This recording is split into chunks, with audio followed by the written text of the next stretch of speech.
Зеленский готовится сделать важное заявление для украинцев, насколько турбулентным будет конец этого года и что известно о взрыве автомобиля в Москве, кто подложил взрывчатку.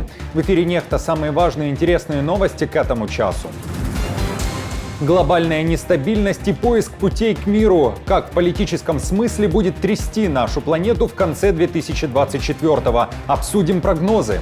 Та турбулентность, которая существует, она будет сохраняться. 67 дней в море с 2 трупами на лодке. У берегов Камчатки спасли мужчину, который дрейфовал больше 2 месяцев. Детали уникального случая. Трамп заявил, что знал о планах Путина начать войну. Что теперь предлагает республиканец и какое заявление собирается сделать Зеленский для украинцев спустя несколько недель после встречи с Трампом? Друзья, всем привет! Буду рад вашему лайку и подписке и репосту. Вы прекрасно знаете, что для нас это очень важно. Оставляйте также свои комментарии. И спасибо вам за обратную связь. Об актуальных и важных событиях прямо сейчас начинаю. После однодневного перерыва Россия вновь атаковала Украину ударными дронами, а также зенитными управляемыми ракетами. В воздушных силах Украины сообщили, что 17 шахедов летело из Курской области и Приморско-Ахтарска, а 7 ракет С-300 и С-400 с территории временно оккупированного Крыма. Целью для ракет стала Николаевская область. Там значительное разрушение. Удар пришелся по инфраструктурному объекту, ресторанному комплексу, торговым павильонам, жилым домам и автомобилям. На момент записи выпуска известно об 1 погибшей и 23 пострадавших. В Москве взорвался внедорожник. У лобового стекла сработало взрывное устройство. Известно, что пострадали 3 человека, в том числе и ребенок. Взрыв прогремел около 8 утра, тогда, когда водитель, как сообщают российские телеграм-каналы, собирался самостоятельно убрать с нее инородный предмет. Еще один мужчина, сосед автовладельца, был госпитализирован с осколочным ранением бедра. Во время взрыва он садился в свою машину. Ребенок же получил рассечение головы. По данным телеграм-канала «База», на автомобиле было заложено маломощное безоболочное взрывное устройство. В российском следкоме при этом говорят, что приоритетная версия покушения на убийство – предпринимательская деятельность собственника авто. Зеленский представит лидерам Евросоюза свой план победы уже в ближайшие дни. Это должно произойти на саммите Евросоюза 17-18 октября. Глава дипломатии Евросоюза Жозеп Боррель говорит, что элементы этого плана победы он уже немного знает, благодаря министру иностранных дел Украины Андрею Сибиги. Кроме того, Боррель говорит, что Украину необходимо усиливать политическим и военным путем, чтобы принудить Путина к переговорам. Интересно, но гражданам Украины план победы пока президент не представил. Но в Киеве говорят, что Зеленский сделает важное заявление и так представит этот план, вероятно, в среду, 16 октября. Почему этот план до сих пор официально не был обнародован, несмотря на то, что уже был представлен Байдену, Трампу и Харрис в США? Эту тему мы обсудили с одним из самых известных украинских политологов, который за годы своей профессиональной деятельности работал с различными политическими силами, Владимиром Фесенко. Ответ на этот вопрос очень простой. Этот план с самого начала был предназначен для наших партнеров. Это не военная стратегия, это не план победы в войне. Да, вот название такое, оно, мне кажется, создает некий эффект, ну, скажем так, путаницы. Потому что кто-то путает с формулой мира, кто-то считает, что речь идет о военной стратегии, о плане военной победы в войне. На самом деле речь идет о наших предложениях для наших западных партнеров, в том числе в первую очередь для США. Что они могут сделать для усиления позиции Украины и для усиления давления на Россию, чтобы принудить Россию к переговорам о завершении войны. Вот в чем смысл этого плана. Поэтому он был предназначен в первую очередь для наших западных партнеров. И именно поэтому он вначале был представлен им, была получена, судя по словам Зеленского, вот он вчера сказал, что уже есть первая реакция, и он об этом тоже расскажет в своем выступлении в Верховной Раде. В Венгрии хотели бы, чтобы на выборах президента США победил Трамп. Так будет лучше для Венгрии, говорит министр иностранных дел этой страны Петер Сиярто, который дал интервью российским пропагандистам. Он уточняет, что Орбан хорошо сотрудничал и у него прекрасные отношения с Трампом, которыми Венгрия гордится.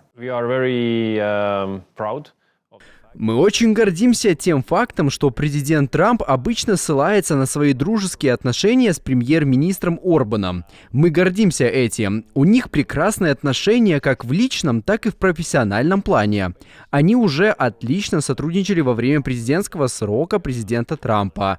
С тех пор они сохранили эти отношения. Я не американец, я венгер, поэтому могу подходить к американским выборам только с венгерской точки зрения.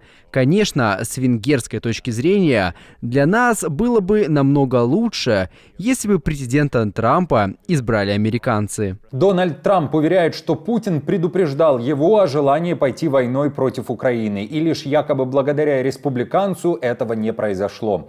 Об этом Трамп заявил, выступая на мероприятии в Пенсильвании. Он вновь повторил то, что уже много раз говорил. Речь идет о сделке между РФ и Украиной. Кроме того, по мнению Трампа, Путин начал войну из-за Байдена.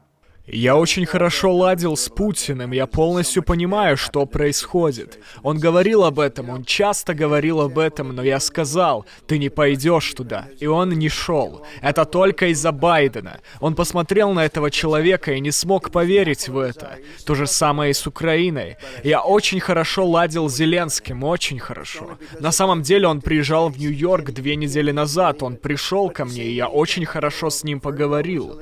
Я собираюсь договориться, потому что сейчас это смертельная ловушка. Города полностью разрушены, эти великолепные золотые купола, эти величественные купола теперь лежат на боку, все разбиты. Им, не знаю, 1000 лет или что-то такое. Это наследие. Вторжение России в Украину стало новым этапом глобальной турбулентности. Эта война создала прецедент военно-силового решения политических проблем. И событиями в Украине воспользовались Хамас, Иран, Израиль, Китай и Северная Корея. Об этом в эксклюзивном интервью «Нехта» рассказал член Общественного совета при Министерстве иностранных дел Украины и Российско-украинского консультативного совета, политолог, который многие годы следит за мировыми процессами. Владимир Фисенко считает, что дальнейшие события в мире также будут зависеть от того, как и чем закончится война в Украине. Я прогнозирую как раз на конец года немножко иное. Не усиление глобальной турбулентности. Вот та турбулентность, которая существует, она будет сохраняться. Будут иногда всплески ее, а будут периоды паузы. И будут переговоры по регулированию проблемных ситуаций.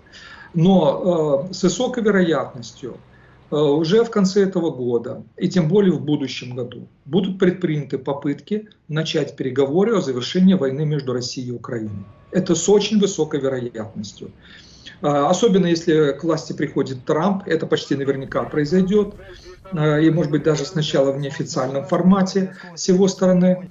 Но я не исключаю, что первая попытка хотя бы договориться о возможных будущих переговорах или прозондировать возможность начала таких переговоров может быть предпринята на саммите Большой Двадцатки, который пройдет в Бразилии. А Бразилия, напомню, вместе с Китаем соавтор мирного плана о завершении войны между Россией и Украиной. Поэтому я ожидаю в конце года и в начале будущего года первых попыток начать переговоры. Я не ожидаю быстрых результатов. А что вы думаете по этому поводу? Напишите, пожалуйста, свои мнения в наших комментариях. Наша команда существует благодаря вам. Поддержите ее, чтобы мы могли продолжать нашу работу.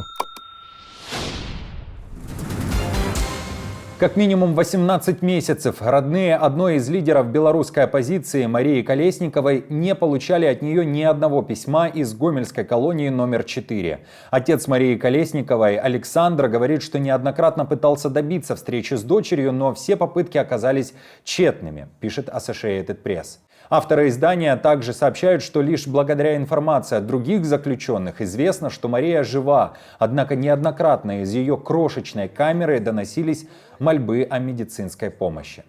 Я могу только молиться Богу, чтобы она все еще была жива. Власти игнорируют мои просьбы о встрече и письмах. Это ужасное чувство беспомощности для отца. Напомню, что режим Лукашенко приговорил белорусскую оппозиционерку к 11 годам колонии по делу о так называемой попытке захвата власти. По данным правозащитников, колонии Колесникову подвергают пыткам, она находится в изолированной камере и, вероятно, не получает должной медицинской помощи. Северная Корея таки подорвала дороги и железнодорожные линии, которые соединяли КНДР и Южную Корею. То, как происходил подрыв путей, фиксировали южнокорейские военные. Они в результате этих взрывов не пострадали. Кроме того, в официальном сообщении от Сеула говорится, что их военные совершили предупредительные выстрелы к югу от демаркационной линии. Напомню, что буквально на прошлой неделе северокорейские военные заявили, что будут выполнять план полного отделения территории Северной Кореи от Южной. В Пхеньяне даже уверяют, что проинформировали американских военных об этом шаге, чтобы, далее цитата, «предотвратить любую ложную оценку и случайный конфликт». И напоследок об интересном случае в Охотском море. На Камчатке спасли мужчину, который более 2 месяцев дрейфовал на надувной лодке. Его нашли живым через 67 дней после исчезновения. При этом его брат и племянник погибли. Их тела также были найдены в лодке. Мужчина, который выжил, сейчас находится в больнице в тяжелом состоянии. Он похудел на 50 килограммов. Друзья, на этом все. Не забудьте оставить свой лайк и комментарий. Мы же с командой продолжаем следить за самыми важными новостями. А оперативную информацию от Нехта ищите, как всегда, в наших телеграм-каналах или на платформе X. Спасибо вам за доверие и то, что остаетесь с нами. До новых встреч и хороших вам новостей.